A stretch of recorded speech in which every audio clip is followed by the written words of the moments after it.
Participants Leah argues for student loan forgiveness, targeted with reforms. Grace argues against broad forgiveness, focus on cost-effectiveness, targeting. Leah, let's begin with what we actually know from real-world debt discharges. When borrowers receive bona fide loan relief, not a rumor, not a pause, their credit scores improve, delinquencies fall, and they gain breathing room to move, change jobs, or take risks. That's not just compassion, it's economic capacity returning to households. Grace, I don't contest that a windfall makes balance sheets look better. The question is whether blanket forgiveness is a good public use of limited dollars. High balance borrowers are often graduates of professional programs with high lifetime incomes. If we spray relief across the board, we risk subsidizing the relatively advantaged while telling non-college taxpayers to foot the bill. Leah, then don't spray. Target focus on low-income borrowers, those who attended programs with poor repayment outcomes, and long-serving public service workers. The social return is higher when relief reaches people for whom debt is actually binding, those postponing household formation or stuck in low-quality jobs to avoid default. Grace, targeting lowers the regressivity, but it doesn't fix moral hazard. If students and schools believe future cohorts will be forgiven, price discipline erodes. We've already seen tuition rise faster than inflation for decades. What stops institutions from raising sticker prices if they expect taxpayers to clean up the balances later? Leah, guardrails. Tie eligibility to program performance, default rates, earnings to debt ratios, accreditation quality. If a school chronically fails its students, it loses access to federal aid. Pair forgiveness with automatic income-driven repayment going forward so repayment scales with earnings and prevents balances from ballooning. Relief isn't an isolated lever. It's part of a package that includes accountability. Grace. Accountability sounds good but is hard in practice. Schools adapt, data lags, and politically connected programs find exceptions. Meanwhile, the fiscal cost is real. Every dollar spent on forgiving relatively secure borrowers is a dollar not spent on early childhood education, apprenticeships, or community colleges that might deliver higher returns. Leah, which is why I argue for a triage approach. First, clean up the worst pockets, defrauded borrowers, collapsed institutions, and programs with proven low value. Second, deliver targeted balances-capped relief for low and moderate income households who've been in repayment for years. Third, fix the pipeline. Strengthen consumer disclosures, cap interest, accrual in IDR, and improve completion supports so fewer people need relief later. Grace, I can live with prioritizing defrauded borrowers and long-term low-income payers.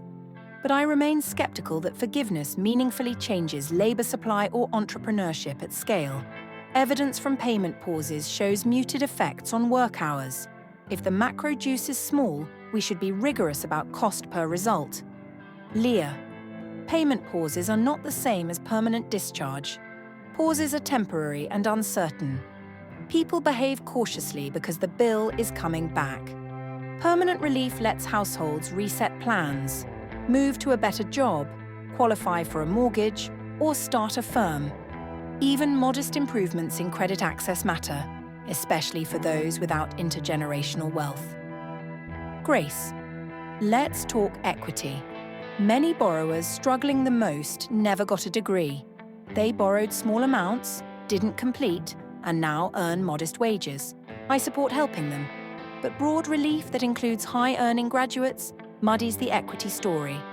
If we're serious, we should channel resources to non-completers and low-income completers first and only. Leah, agreed on non-completers. Targeting should explicitly elevate them. Also, public service workers, teachers, nurses, first responders. When forgiveness programs function properly, they support recruitment and retention in those fields.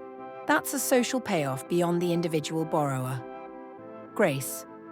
Then we also need administrative competence. Too many programs are labyrinths, paperwork traps that punish the least resourced. If we do forgiveness, it must be automatic where possible, data matched and simple enough to navigate without a lawyer.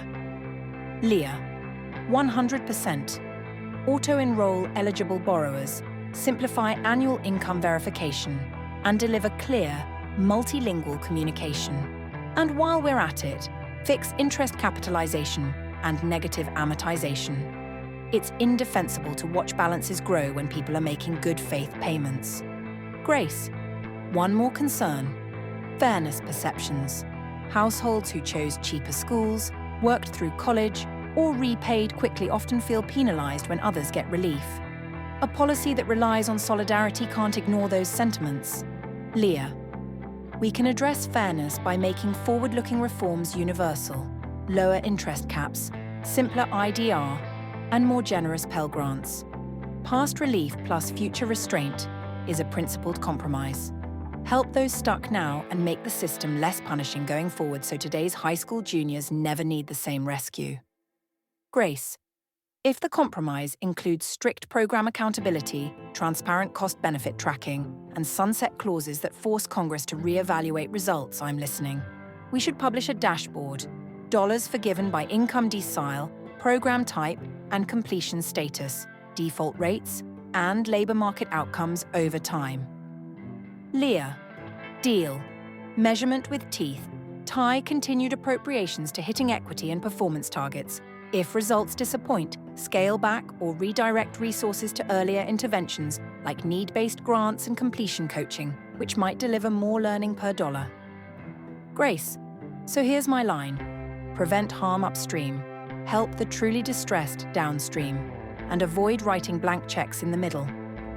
I still worry about moral hazard and public optics, but a tightly targeted approach with structural reforms is defensible. Leah, and mine.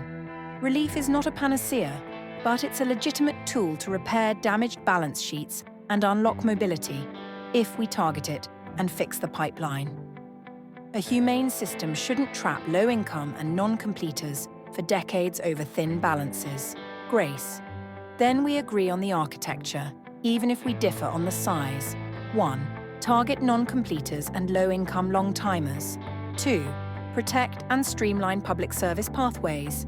3. Enforce program accountability.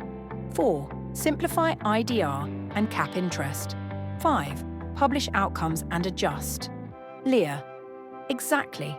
If we build that, forgiveness becomes a scalpel, not a sledgehammer, minimizing regressivity, maximizing opportunity, and restoring trust that higher education can be a ladder, not an anchor.